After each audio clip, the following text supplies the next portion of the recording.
Welcome back. Humber College's Student Federation offered a break to students recently with a planned visit from furry and feathered friends. This third annual Animal Day attracted a crowd of students who got the chance to interact with members of the exotic animal farm. The unusual experience allowed students to play with dancing parrots as well as parakeets. Some petted and fed a baby kangaroo. Humber student Robert Dingwall cradled a 12-foot python and says he loved it. You have this huge thing in your lap, and it's daunting, but it's also one of the coolest things ever. It's not gonna lash out at you, but it's also one of the deadliest things on the planet. The owner of Exotic Animals Petting Zoo, Dave Kirkpatrick, says all of his animals come from rescues. A lot of these animals are animals that people would normally not get a chance to interact with. Some of these animals are even not allowed to have, and only the Toronto Zoo and our zoo are allowed to have them in Toronto. Most of these are also rescues or adoptions of one kind or another, and a big part of what we talk about is responsible pet ownership. The giant parrot you see down there is the sort of cute animal that can talk that everyone is very tempted to get as a pet, and we tell you all the reasons why you shouldn't, like the fact that it lives 50 to 100 years and needs hours of attention every day. If you missed the creatures this year, you can always visit them next year as exotic animals return to Humber on a yearly basis. The Harbourfront Centre is the go-to place for your families to enjoy their time during the winter season. A performance called Season of Legacy was held at the Harbourfront to celebrate gospel music and its influence on other genres. The Toronto Mass Choir promised to raise the roof with their booming sound, so I went to check out what it was all about.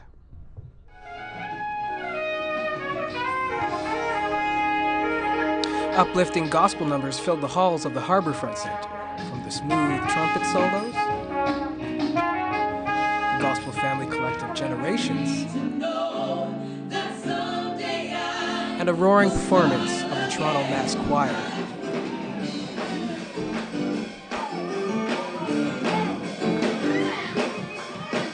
The energy of gospel music filled the Brigantine Room for a Season of Legacy, a showcase of the best and brightest of Toronto's gospel music scene. Acts like Dan Brown and the Toronto Mass Choir helped lift the audience who braved the cold for a little bit of soul music. Assistant Artistic Associate Bridget Loved helped organize the event. Well, it's so exciting after months and months of preparations, just seeing it come together and seeing so many people down here having a great time and enjoying the music. The Humber Festival also catered to many vendors representing both Caribbean and African culture, including beads imported from Mali and precious stones from Ghana. Karen Burke was a big part of the event, member of Generations and the leader of the Toronto Mass Choir. Well, it's always a good idea to take a moment to celebrate what is truly ours, what is truly Canadian. And a lot of people are not aware that gospel music is an intrinsic part of Canadian culture. And so anytime there's an event, whether it's Black History Month or any other time that focuses on gospel music, then I definitely want to be there, and I think it's important for people to support it. Her love of gospel music came directly from her Generations bandmates and parents, Winston and Doreen Johnson. Gospel music is really the grandfather of all the musics that we listen to, whether it's jazz or R&B or soul. So it's important that people understand where it came from, and I think when they do that, there's an appreciation for the genre as a whole, and then for music in general. Earl Abalahan, Humber News. Still at the Harbourfront Centre, Black History Month is celebrated every February with DJ Skate Night. DJ Dr. J encourages soca music lovers to come together to skate and enjoy Caribbean music. Trevon Marsh has more. Mash up Harbourfront for Soca and Ice with yours truly, Dr. J. On one, I want you to take out your flag. Two, it's time to get on bad. 1, 2, 1, 2, 3.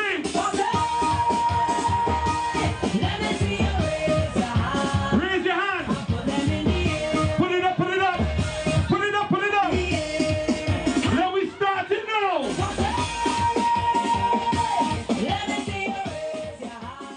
Soca on Ice 2014 was the kickoff to Black History Month. Downtown Toronto became alive when patrons from all over the GTA came out to skate and wave their flags to soca music. Okay, so I came out tonight to Soca on Ice basically because I am a child of a Caribbean parent, and although my mother is Jamaican, I still love soca. I grew up listening to soca because of my friends.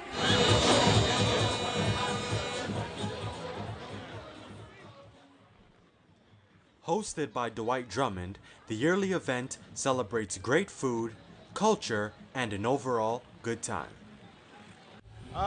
Personally, I came out here because my mom saw this on the internet and she wanted to see the dance, the Goomba dance, and just soak in some of the culture. We're originally from Barbados and St. Lucia, so we're really into this type of thing. So I think it's just a good event to come see a lot of same type of people and just enjoy, just have fun. Soca on Ice encourages people from the Toronto community to continue to come out and support this event. So my favorite part about being on Soca on Ice is being able to skate and listen to my favorite kind of music.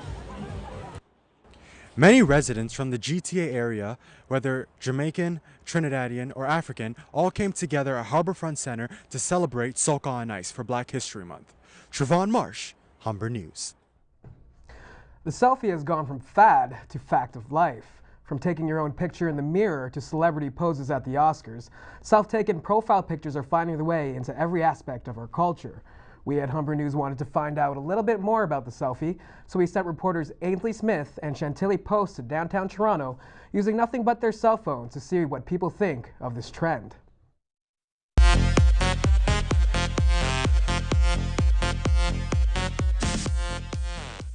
Originating from Australia, the term is recognized by many, including celebrities and even the Pope. A selfie is a photo that you take of yourself and then you instantly share it on social media.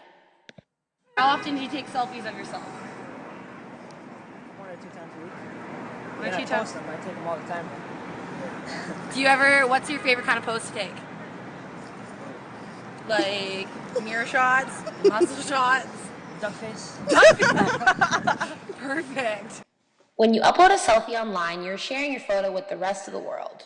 Celebrities such as Justin Bieber and Miley Cyrus are known for their controversial selfies. Do you know what the term selfie is? Yes.